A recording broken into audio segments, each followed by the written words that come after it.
These antecedents are the main characters in the sentence, okay? So the verb must agree with them. Is the books, okay? That's why we use the verb are as a plural verb. What if we use the book only?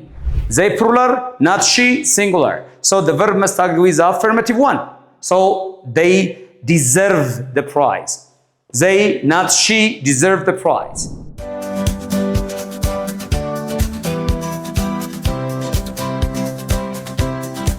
Temaribet, Lamchi, Temaribet, Lanta.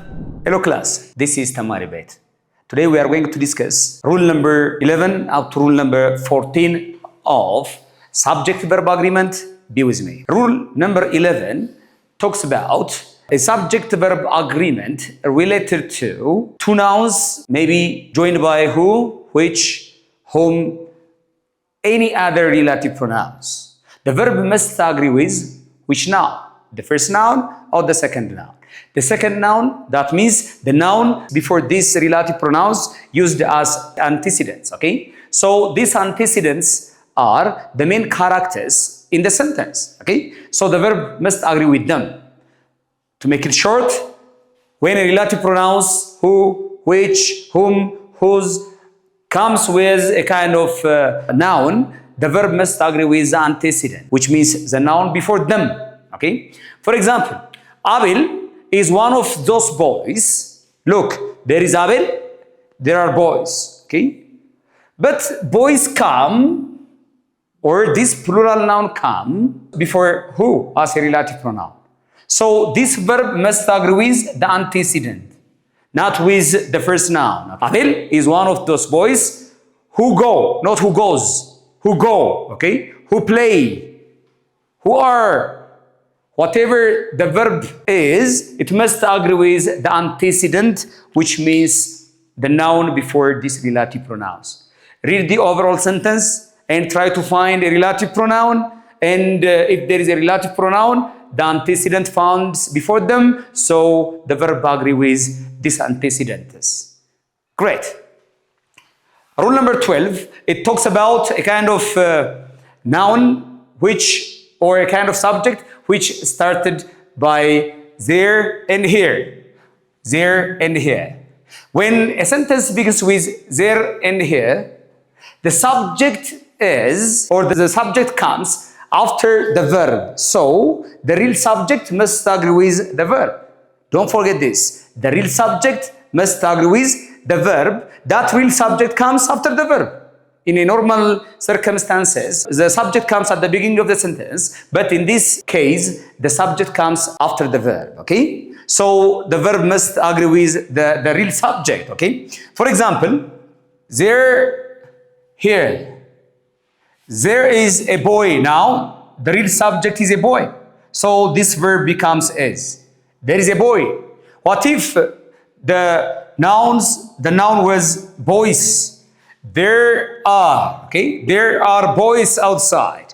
There is a boy, so the real subject is boy, okay? What about the next one? Here are the books for your son. The real subject is the books, okay? That's why we use the verb are as a plural verb. What if we use the book only? The book. Now, the verb changed into what? Is. Here is a book. Here is a book for your son. So, if a sentence begins with there and here, the verb must agree with the real subject which founds after it. Rule number 13 talks about a kind of subject-verb agreement related to a gerund as a subject. Gerunds have four important uses. We will discuss in another class about this issue.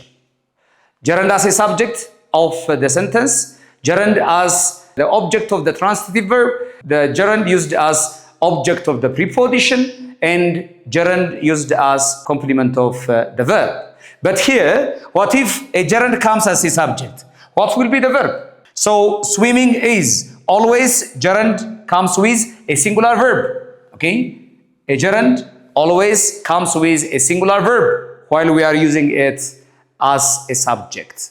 Okay? Okay? The last rule for today for subject-verb agreement goes to rule number 14, which means what if negative and positive or negative and affirmative subject is found in a sentence?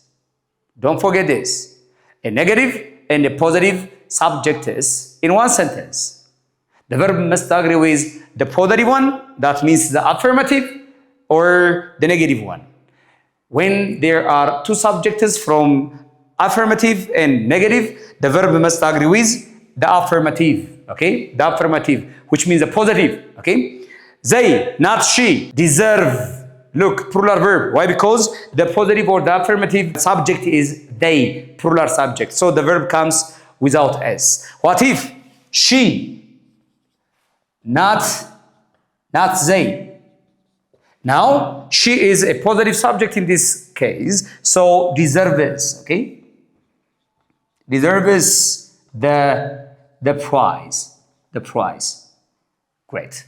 Let me paraphrase the overall idea. Rule number 11 talks about a kind of subject which has relative pronouns. So the verb must agree with the antecedents are nouns, they come before the verb. What about the next one? When the sentence begins with there and here, the verb must agree with the real subject, and the real subject found after the verb, okay? There is a boy, there are boys, okay? Is and are determined by the real subject, okay? Here are the books, here is the book, here are the books. The books are the real subject is here, here is the book. Now the book comes as a real subject, so the verb must be singular. Rule number 13, gerund as a subject. If a sentence has a gerund means a verb ing ending word used as a noun, so the verb must be singular. Swimming is, boxing is, playing is, reading is. Now this gerund always comes with a singular verb. Rule number 14, it is related to affirmative and negative subjects in one sentence. The verb must agree with the affirmative one. Like they, not she. They plural, not she singular. So the verb must agree with the affirmative one. So they deserve the prize. They, not she, deserve the prize. What if she is positive and they as a subject is negative? She, not they, deserves a singular verb, okay? Let's do some exercise. Question number 1. Walking is or walking are a good exercise. Put your answer.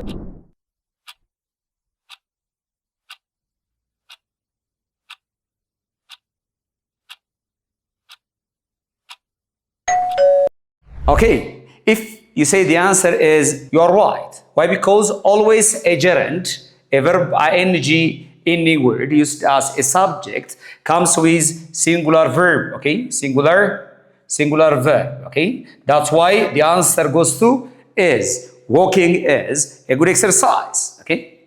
Question number 2.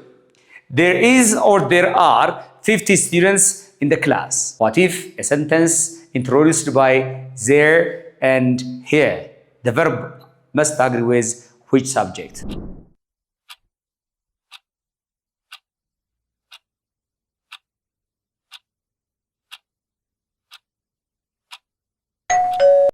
Great. If you say the answer is are, you are right.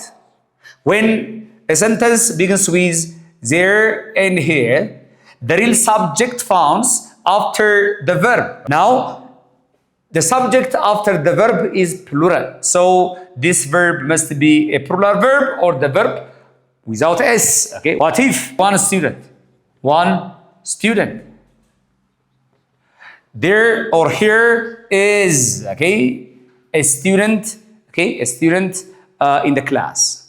Question number 3. He is one of those men, is or are always getting into trouble. Put your answer. You have 10 seconds.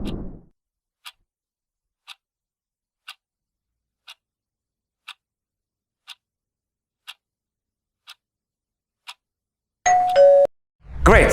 If you say the answer is are, You are right. Why? Because the antecedent, when there is a relative pronoun, found up before it, okay? We do have two nouns, okay? Two subjects. He, man. But the antecedent in this sentence found before the relative pronouns. So the antecedent is men, not man.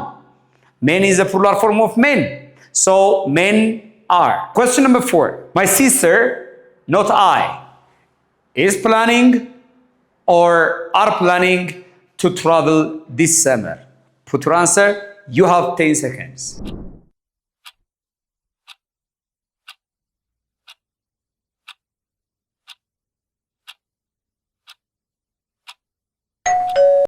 Great. If you say the answer is the verb to be is, you are correct. Why? Because as we discussed earlier, if there are two subjects, affirmative and negative, the verb must agree with the affirmative one, not with the negative one. Here, the affirmative subject is singular subject. So we make an agreement with this affirmative subject with the verb. What if the sentence were like this? I, not my sister. How the answer goes to? Okay, I am planning to travel this summer. What matter is whether the subject is affirmative or negative. Then the verb must agree with the affirmative one. The last question, question number 5. Mr. Brook is one of my friends who teaches in Maryland Academy. Put your answer on the comment section. Great. I believe you found this helpful. If you did, please put your comment on the comment section. Don't forget to follow our Telegram, YouTube, TikTok, and Facebook channels for more updates. Bye for now.